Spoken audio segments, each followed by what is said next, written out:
বিজেপির টাকা নিয়ে এরা রাজনীতি করে। বিজেপি যদি টাকা না দেয়, আজ আমি চ্যালেঞ্জ করে বলে যাচ্ছি, কালকে বাদে পরশুদিন 48 ঘন্টার মধ্যে ওদের পার্টিটা পুরো উঠে যাবে। ওরা রাজনীতি আর করতে পারবে না, মাঠে নামতে পারবে না। যার কারণে বিজেপির বিরুদ্ধে ওরা কোনো কথা বলবে না। আপনারা জানেন, যখন দেশ জুড়ে বাঙালিদের উপর অত্যাচার হলো, বাংলায় কথা বললে তাকে খুন করে দাও, বাংলায় কথা বললে তাকে মাটিতে পুঁতে দাও, বাংলায় কথা বললে তাকে বাংলাদেশে পাঠিয়ে দাও, বাংলায় কথা বললে তাকে পাকিস্তানে পাঠিয়ে দাও, বাংলায় কথা বললে তাকে জেলে ঠিক ঢুকিয়ে উলঙ্গ করে মারো।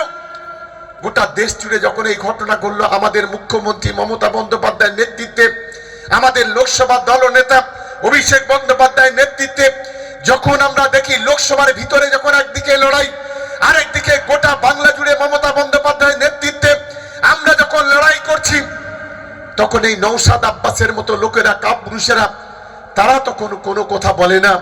আর যখন ভোট আসে, তখন এই সংখ্যালঘু বাঙালিদের ভোট চাইতে, হিন্দুদের ভোট চাইতে, মুসলমানদের ভোট চাইতে তারা মানুষের দরবারে নেমে পড়ে। ধর্মের দোহাই দিয়ে বলে খামে ভোট দিলে নাকি জান্নাতে যাবে। আমি কোন দালাল কোথায় আছে একবার বলবেন? কোন হাদিসে, কোন কোরআনে কোথায় লেখা আছে যে খামে ভোট দিলে জান্নাতের সার্টিফিকেট পাওয়া যাবে, খামে ভোট দিলে স্বর্গে যাওয়া যাবে? আজ মুসলমানদের যেভাবে সর্বনাশের পথে ঠেলে দিচ্ছে, যেটা আগামী দিনে মানুষের যোগ্য জবাব দেবে।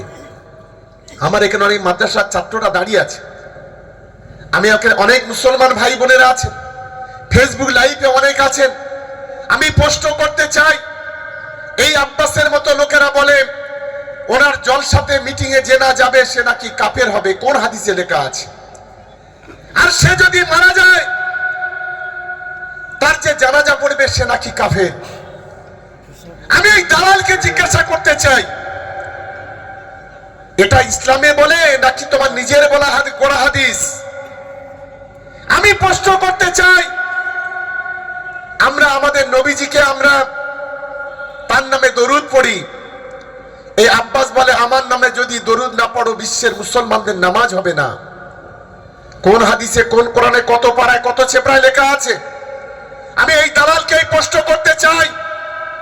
এই আমরা জানি এই চন্দ্রেশ্বর দিয়ে কিছু আইএসএফ এর দালাল আছেন, সেই দালালগুলোকে বলি তোমার হুজুরকে গিয়ে বলো 24 ঘন্টা টাইম দিচ্ছি, তোমার হুজুর যদি 24 ঘন্টার মধ্যে দেখাতে পারে যে ওর নামে দরুদ পড়তে হবে, আমি কালকে রাজনীতি 24 ঘন্টার মধ্যে রাজনীতি ছেড়ে দেব।